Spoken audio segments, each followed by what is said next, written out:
Oke, selamat pagi anak-anak. Hari ini kita akan belajar bab 5 pengolahan data dari pelajaran matematika di buku ISPS kalian. Topik pertama yang akan kita pelajari itu adalah cara mengumpulkan dan juga cara membaca data. Nah, tujuan pembelajaran pada bab ini adalah menjelaskan dan menganalisis data yang berkaitan dengan peserta didik atau lingkungan sekitar serta cara mengumpulkannya. Nah, bagaimana cara mengumpulkan data? Untuk mengumpulkan data, kita bisa melakukan secara langsung maupun secara tidak langsung. Nah, untuk caranya dapat dilakukan dengan cara pencatatan langsung. Kalau pencatatan langsung ini berarti masuk ke dalam pengumpulan data secara langsung ya.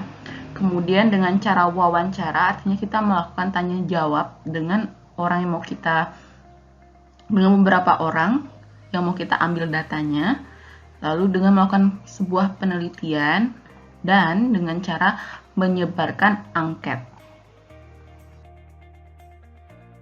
Untuk membaca data, kita dapat menyajikan data tersebut dalam bentuk daftar, tabel, diagram batang, diagram garis, atau diagram lingkaran. Nah, untuk data sendiri ini sebenarnya kalian sudah pelajari di kelas 4. Tapi kita cuma belajar tentang penyajian data saja, belum sampai untuk cara menghitung dengan menggunakan diagram-diagram tersebut. Nah, selanjutnya, ini adalah data dalam bentuk daftar. Ini adalah contoh dari data yang disajikan dalam bentuk daftar. Bagaimana cara membaca datanya? Sekarang kalian lihat di sini, judulnya adalah olahraga kegemaran siswa kelas 5. Sepak bola itu titik 2 7 siswa. Ini artinya di kelas 5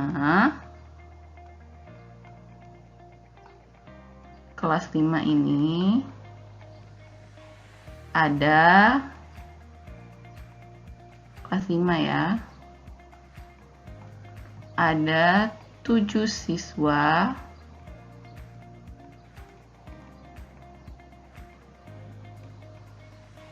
suka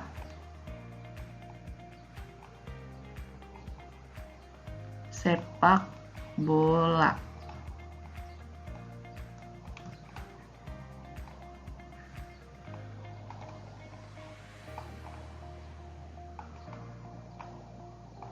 Nah, ini adalah cara membaca datanya. Artinya kalau di bawahnya itu berarti ada 8 siswa yang suka futsal dan seterusnya. Itu adalah cara membaca data dalam bentuk daftar. Lalu selanjutnya itu adalah penyajian data dalam bentuk tabel. Bentuk tabel berarti ada kolom. Yang ke bawah ini adalah kolom. Nah, yang ke sini adalah baris, ya.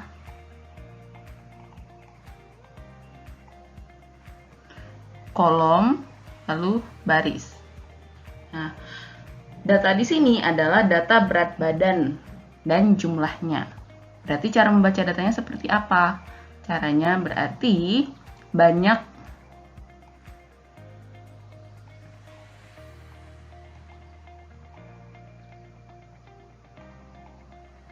orang dengan berat badan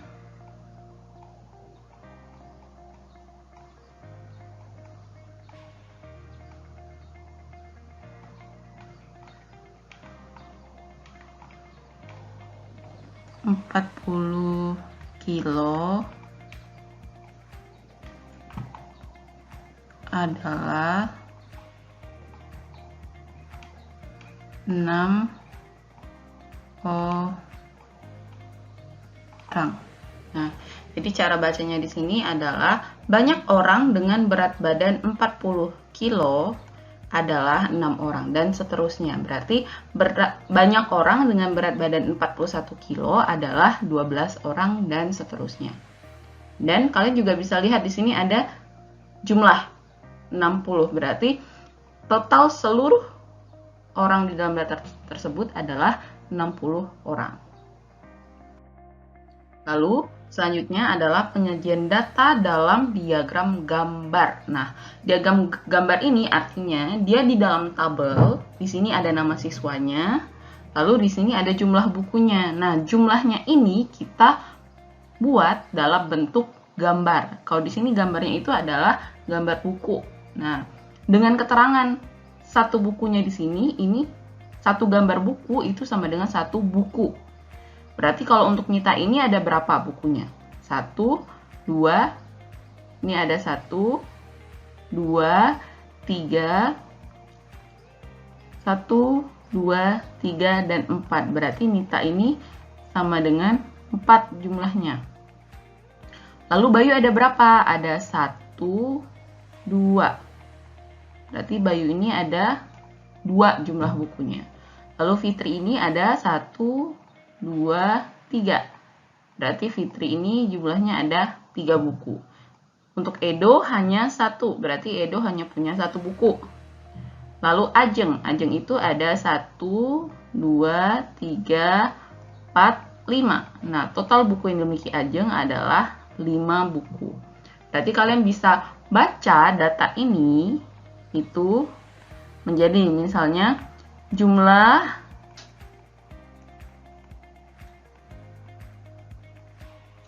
buku cerita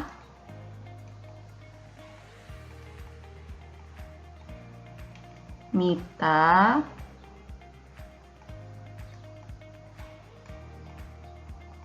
ada 4.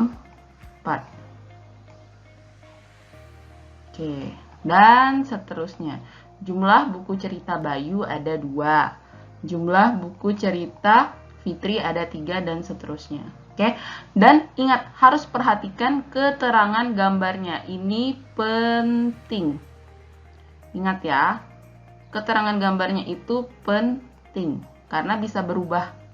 Dari setiap soalnya itu bisa berubah. Di sini kebetulan satu gambarnya itu sama dengan 1 buku.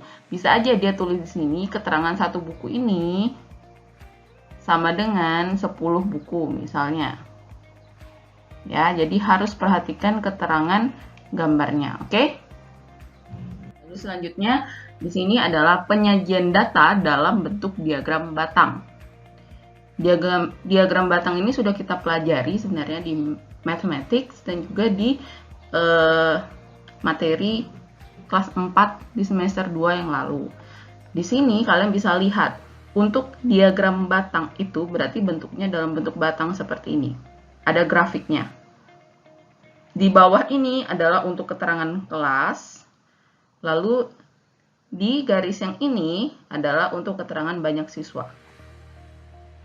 Kelasnya ini ada kelas 1, kelas 2, kelas 3, kelas 4, kelas 5, dan kelas 6. Nah, untuk kotak ataupun diagram batang yang diwarnai dengan warna ungu itu artinya adalah jumlah siswa laki-lakinya. Lalu untuk diagram batang diwarnai dengan warna biru di sini adalah untuk jumlah siswa perempuannya. Jadi ini adalah untuk siswa, ini untuk siswa laki-laki, lalu yang sebelah sini adalah untuk siswa perempuannya. Nah, bagaimana cara membaca datanya? Berarti kalian bisa tulis di sini adalah untuk kelas 1. Kelas jumlah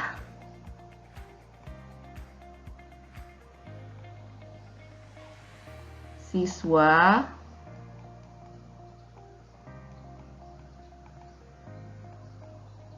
laki-laki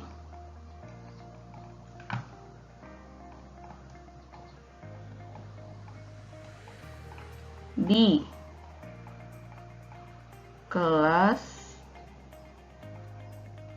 1 adalah Ini Mrs. cuma ambil satu contoh saja ya. Nanti kalian bisa membaca datanya dengan cara yang sama. Jumlah siswa laki-laki di kelas 1 adalah, kalian lihat di sini, yang di batang bagian ungunya ini. Ada berapa jumlahnya? Ini 10. Berarti dia satu garis di sini, ya kan? Nah, berarti di sini sama dengan 11. Berarti ada 11 siswa.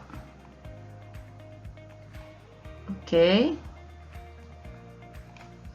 Nah, lalu selanjutnya, kalau untuk yang kelas 2-nya ini, ingat, kalian harus perhatikan garis di mana diagram batangnya itu berhenti. Lalu kita lihat di kelas 2 ini, jumlah siswa laki-lakinya berapa? Ini garisnya di sini, berhentinya di sini. Itu sama dengan 15. Berarti kalian bisa tulis di sini nanti jumlah siswa laki-laki di kelas 2 adalah 15 siswa. Seperti itu ya cara membacanya. Lalu selanjutnya di sini penyajian data dalam bentuk diagram garis. Kalau sebelumnya itu dalam bentuk diagram batang, kalau di sini diagram garis. Tapi sebenarnya sama, kalian harus buat grafiknya dulu. Di sini ada tahun, lalu di sini banyak hasil panennya.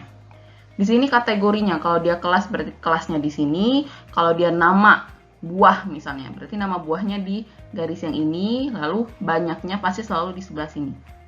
Oke. Nah, lalu kalau diagram batang tadi, kalian harus gambar dalam bentuk batang seperti ini kan? Ya kan? Nah, kalau dalam diagram garis, kalian cukup kasih titik. Misalnya 2010, di sini jumlahnya ada 5. Nah, berarti kalian kasih titik di 5-nya. Di 2011 ini ada berapa? Ada 10. Berarti kalian kasih titik di 10-nya. Kasih titik di sini. Kasih titik di 10 sini. Lalu nanti kalian gabungkan garisnya membentuk sebuah garis seperti ini. Oke? Nah, cara membacanya seperti apa? Sama seperti diagram batang yang tadi. Kalian perhatikan garis merah ini adalah jumlah jagung. Nah, garis biru ini adalah untuk jumlah padi. Garis yang merah ini untuk jumlah jagung. Lalu garis yang biru ini adalah untuk jumlah padi.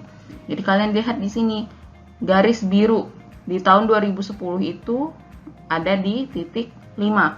Berarti kalian cara bacanya bisa seperti ini. Pada tahun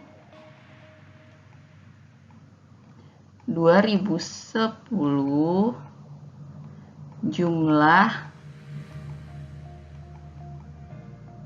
Nah, kalian lihat garis biru itu tadi menandakan jumlah padi. Nah, berarti di sini adalah jumlah padi adalah 5.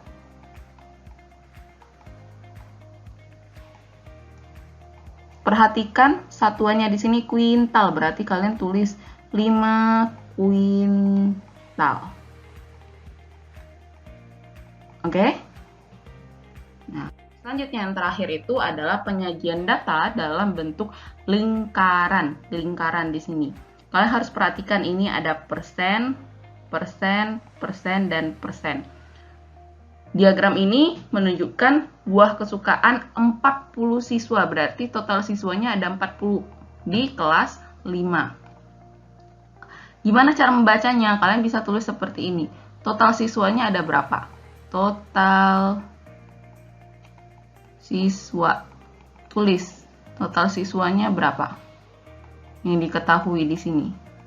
Ada 40, berarti total siswanya itu sama dengan 40 siswa. Nah, kalau kita mau mencari jumlah mangga, kalian bisa tulis di sini jumlah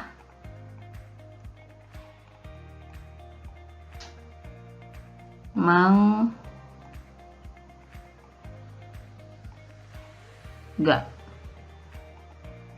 Caranya gimana cara jumlah mangganya ini? Berarti jumlah mangga ada berapa persen? 25%. Kalian tulis di sini berarti 25% dikali jumlah total siswanya. 40. Nah, di sini berarti 25% itu ingat 25% itu jadi 25 per 25 per 100 dikali 40. Nah, gini. 40 ini bisa dibagi dengan 20 kan? 20 bagi 20. 40 bagi 20 berarti di sini sama dengan 2. Lalu 100 dibagi 20 berarti di sini sama dengan 5. Nah, 25 dibagi 5 itu sama dengan 5 dikali 2. Berarti jumlah mangganya itu sama dengan 10 buah. Nah, oke. Kalian bisa cari untuk jumlah apel, pisang, dan jeruknya. Oke. Nah, jadi untuk pelajaran kali ini kita cuma akan belajar sampai di sini aja dulu. Nanti akan ada latihan yang harus kalian kerjakan sendiri, oke? Bye. Terima kasih sudah mendengar penjelasan dari Mrs. Wike. Kalau ada yang masih tidak dimengerti, kalian bisa tanyakan langsung ke Mrs. Oke?